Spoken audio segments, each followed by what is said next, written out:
तो आइए स्टूडेंट, स्वागत है आपका विजय स्टडी पॉइंट में। और आज की इस वीडियो में मैं आप सभी को हिंदी ध्वनियों के उच्चारण स्थान के बारे में फुल एक्सप्लेनेशन के साथ बताने वाला हूं स्टूडेंट, वो भी चित्र की सहायता से। ठीक है, तो आइए अब हम सभी स्टार्ट करते हैं। देखिए बच्चों, यहाँ पर है स्थान, यानी कि ये सभी के सभी स्थान हो जाएंगे। और ये वर्ण, यानी कि ये इसके नीचे जो जो है ये वर्ण है और ये नाम है। आपको पूरा समझ में आएगा जब आप वीडियो को लगातार देखते रहिएगा तो। ठीक है, आइए हम लोग स्टार्ट करते हैं। लेकिन आप ये जान लीजिए कि हर साल बच्चों उच्चारण स्थान से 2 अंक का सवाल पूछ ही लिया जाता है एग्जाम में। इसलिए आप लोग हर एक चीज़ को समझिए, याद कीजिए और इसे नोट कर लीजिएगा स्टूडेंट। देखिए यहाँ पर है स्थान में है कंठ। तो कंठ किसे कहते हैं पहले आप ये समझ लीजिए। आप लोग जान ही रहे होंगे बच्चों कि ये जो गला के पास होता है हम लोग का कंठ होता है, यहाँ पर होता है ना कंठ स्टूडेंट। तो हाँ, तो ये कंठ से कौन कौन सा वर्ण का उच्चारण होता है, यहाँ पर देखिए ये है कंठ। ठीक है, तो कंठ से उच्चारण होता है किसका किसका, क का। जब आप क बोलिएगा ना तो इसका उच्चारण कंठ से होता है। ठीक है, ये देखिए यहाँ पर क, ख, ग, घ, अंग, इसका उच्चारण स्टूडेंट कंठ से होता है। इसीलिए हम लोग इसे कंठय वर्ण कहेंगे। आपको समझ में आ गया ना। इसका उच्चारण किससे होगा बच्चों, यानी कि क, ख, ग, घ, अंग, इसका उच्चारण कंठ से होता है। इसीलिए हम लोग इसे कंठय वर्ण कहते हैं। फिर है बच्चों तालु। अब तालु किसे कहते हैं, तो तालु आप फिर से चित्र में देखिए। तो तालु जो है ना स्टूडेंट, आप जो है कि आ कीजिए। ठीक है, आप अपने मुंह को खोलिए और खोलने के बाद ये जो जीभ के ऊपर का हिस्सा जो होता है ना, ये वाला हिस्सा जो आप देख रहे हैं जीभ के ऊपर का हिस्सा स्टूडेंट, इसे ही हम लोग तालु कहते हैं। समझ में आया। ये जो जीभ का छत है उसे ही हम लोग क्या कहते हैं बच्चों, तो उसे ही हम लोग तालु कहते हैं। तो तालु की सहायता से कौन कौन सा वर्ण का उच्चारण होता है, च का। ठीक है, आप बोलिए च, छ, ज, झ, या आप जब इस वर्ण का उच्चारण कीजिएगा तो आपका जीभ जो है बच्चों वो देखिए तालु को स्पर्श करेगा, यानी कि उसको टच करेगा। इसीलिए हम लोग इसे तालव्य वर्ण कहेंगे। यानी कि तालु की सहायता से बोले जाने वाले वर्ण तालव्य वर्ण कहलाते हैं। ठीक है, तो तालव्य वर्ण कौन कौन सा हो गया, च, छ, ज, झ, या, ये बच्चों तालु की सहायता से बोली जाती है। इसीलिए हम लोग इसे तालव्य वर्ण कहते हैं। लेकिन आपको एग्जाम में इस तरह से प्रश्न पूछेगा कि क का उच्चारण स्थान क्या है, तो क का उच्चारण स्थान क्या है, तो कंठ है। झ का उच्चारण स्थान क्या है, तो तालु है। मैं आपको ट्रिक भी बताऊंगा आगे, लेकिन पहले आप ये समझ लीजिए। फिर यहाँ पर है मूर्धा। बच्चों मूर्धा किसे कहेंगे, अक्सर स्टूडेंट कंफ्यूज करते हैं कि सर ये मूर्धा क्या होता है। तो मैं आपको बता दूं बच्चों मूर्धा किसे कहते हैं। आइए यहाँ चित्र में देखिए, ये आप दांत देख रहे हैं ना बच्चों, दांत, इस दांत के ऊपर में देखिए यहाँ पर जो मांस देख रहे हैं आप लोग, तो आपको यही वाला हिस्सा आगे से नहीं बच्चों पीछे से। ठीक है, यानी जी जो ये दांत है ना, दांत के हल्का सा पीछे में जो स्थान है बच्चों वही हम लोग का मूर्धा होता है। समझ में आ गया। ये वाला जो दांत देख रहे हैं, दांत के जो पीछे वाला हिस्सा, ठीक है, दांत के पीछे में जो ये ऊपर में ये जो है ना मसूरा, यही दांत के लेकिन पीछे में होना चाहिए। तो ये जो मसूरा दांत के पीछे वाला है तो वही वाला स्थान हम लोग का क्या कहलाता है बच्चों, तो मूर्धा कहलाता है। ठीक है, तो मूर्धा की सहायता से कौन कौन सा वर्ण बोला जाता है, ट। आप ट को बोलिए, देखिए आपका जो जीभ है वो दांत के पीछे जिस स्थान को टच करता है वही मूर्धा कहलाता है। ठीक है, तो ट, ठ, ड, ढ, मूर्धन्त न, इसको आप बोलिए। देखिएगा आपका जो जीभ है वो टच करेगा बच्चों वही दांत के पीछे वाला हिस्सा को। ठीक है, तो इसे ही हम लोग बच्चों क्या कहेंगे, मूर्धा कहेंगे। ठीक है, और मूर्धा से इसका उच्चारण हो रहा है इसीलिए हम लोग इसे मूर्धन्य वर्ण कहेंगे। क्या कहेंगे, मूर्धन्य वर्ण। ठीक है, फिर आप देखिए बच्चों यहाँ दंत क्या होता है। दंत तो आप लोग जान ही रहे दांत, लेकिन दांत में आगे वाला दांत नहीं, ये देखिए ये दांत है ना, दांत में आगे वाला दांत नहीं, यही दांत के पीछे का हिस्सा, यानी दांत के पीछे का हिस्सा। ठीक है, उससे ही हम लोग दंत कहेंगे। ठीक है, अब जैसे कि आप यहाँ समझिए, आप बोलिए त। जब आप त को बोलिएगा तो आपका जो जीभ है बच्चों वो देखिए दांत के पीछे में, यानी कि जस्ट दांत के पीछे को टच करेगा।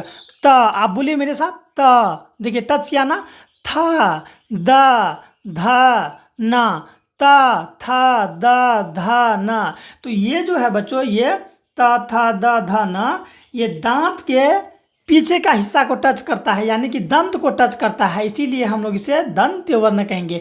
आपको एग्जाम में पूछेगा कि ध का उच्चारण स्थान क्या है, तो ध का उच्चारण स्थान दंत है स्टूडेंट, ठीक है। अब है ओष्ठ। ओष्ठ बोले तो आप होठ समझते होंगे, ठीक है। ये वाला जो आप होठ देख रहे हैं इसे ही हम लोग ओष्ठ कहते हैं, ठीक है। ये जो होठ है ना इसे ही ओष्ठ कहते हैं, ठीक है। समझिए ओष्ठ से किसका किसका उच्चारण होता है, तो प। आप प को बोलिए, देखिएगा आपका दोनों जो होठ है ना बच्चों वो आपस में टच हो जाएगा, ठीक है। यानी कि प, फ, ब, भ, म। जब आप प, फ, ब, भ, म वर्ण को आप बोल रहे हैं तो आपका जो स्टूडेंट, आपका जो होठ है, लिप्स है, वो आपस में टच हो जाता है, यानी कि ओष्ठ की सहायता से ये वर्ण बोला जाता है, इसीलिए हम लोग इसे ओष्ठीय वर्ण कहते हैं। क्या कहते हैं इसे? ओष्ठीय वर्ण कहते हैं। समझ में आ गया ना? बिल्कुल समझ में आ गया होगा। अब देखिए आपको इसे याद कैसे करना है, आप लगातार ऐसे याद कर लीजिए, कंठ, तालु, मूर्धा, दंत, ओष्ठ, ये 5 गो लगातार आप 2 से 3 बार पढ़िए, स्टूडेंट याद हो जाएगा। कैसे याद करना है? ट्रिक यही ट्रिक है।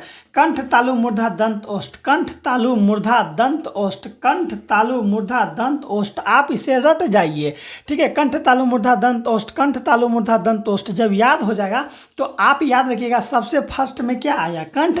तो कंठ है ना, तो क ख में सबसे पहले क आता है ना, यानी कि क ख ग घ अंग, तो ये इसका उच्चारण कंठ से होगा। कंठ के बाद आप क्या याद किए हैं? कंठ के बाद तालु। आप जब लगातार याद कीजिएगा तो आपका मुंह से खुद निकलेगा कंठ तालु। तो तालु 2 नंबर पर आया ना, तो क ख के बाद तो 2 नंबर पर च छ आता है ना, तो च छ ज झ य, ये लगातार तालु में आ जाएगा, ठीक है। फिर आप बोलिए कंठ, तालु, मूर्धा। मूर्धा 3 नंबर पर आया ना, उसी तरह क ख च छ ट ठ 3 नंबर पर आता है ना, तो क, ये ट ठ ड ढ मुधंत ना, ये 3 नंबर पर आएगा, अर्थात मूर्धा इसका उच्चारण स्थान होगा। इसी तरह कंठ, तालु, मूर्धा, दंत।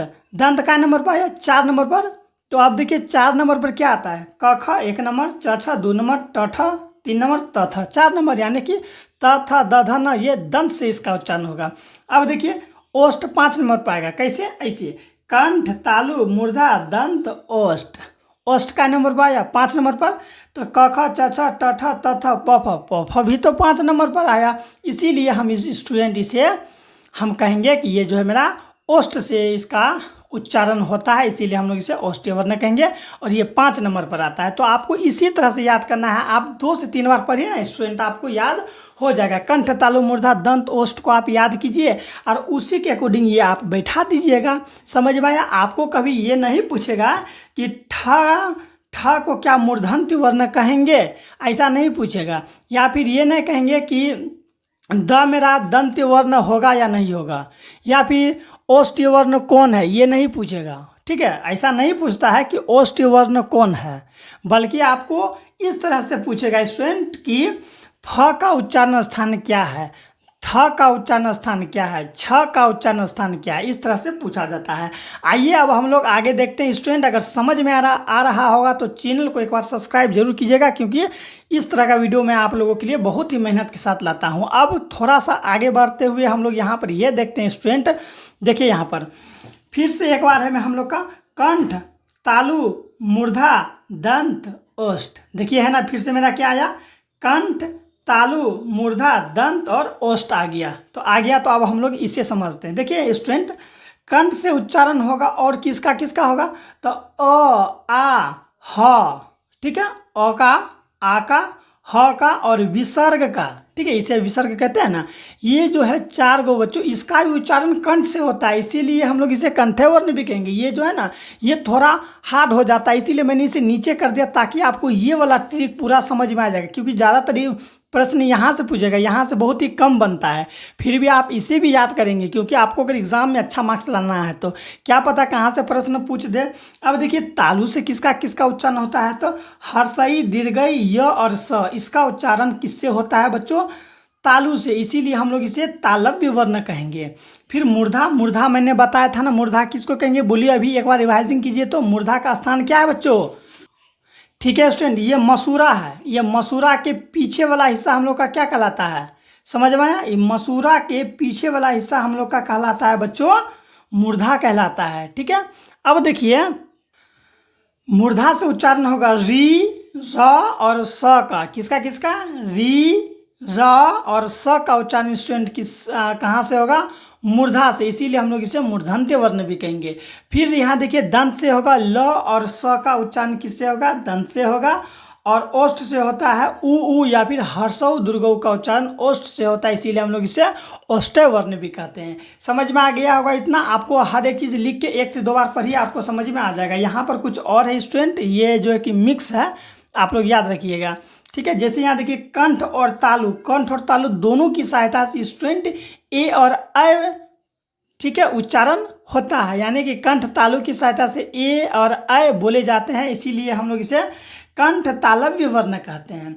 फिर है कंठ ओष्ठ, यानी कि कंठ और ओष्ठ यानी होठ की सहायता से बोला जाता है ओ औ, इसीलिए हम लोग इसे क्या कहेंगे? कंठोष्ठ्य वर्ण कहेंगे।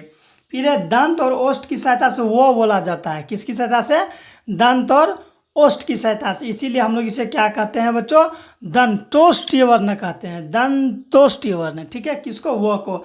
और नासिक वर्ण के अंतर्गत क्या आएगा स्टूडेंट? नासिक वर्ण के अंतर्गत देखिए क्या क्या आएगा, मैं लिख देता हूँ। ये जो होता है ना अंग, ठीक है, अंग, फिर या, ये सब नासिक वर्ण के अंतर्गत आएगा। फिर ना, मूर्धन्य ना, फिर दंत ना, और फिर म, ये सभी के सभी स्टूडेंट नासिक वर्ण के अंतर्गत आएगा, इसीलिए हम लोग इसे नासिक के वर्ण भी कहेंगे। यानी कि ये जो है ना, ये देखिए क ख का अंग, लास्ट वाला च छ का य, ट ठ का ये, मूर्धन्य न, त थ का ये, दंत न, और प फ का मोया, तो सबका अंतिम वाला स्टूडेंट नासिक वर्ण के अंतर्गत आ जाएगा, ठीक है। देखिए नासिक से उच्चारण हो रहा है इस सबका, इसीलिए हम लोग इसे नासिक के कहेंगे या नासिक के वर्ण कहेंगे, ठीक है। आपको समझ में आ रहा होगा स्टूडेंट? अगर समझ में आ रहा होगा तो चैनल को सब्सक्राइब जरूर कीजिएगा स्टूडेंट।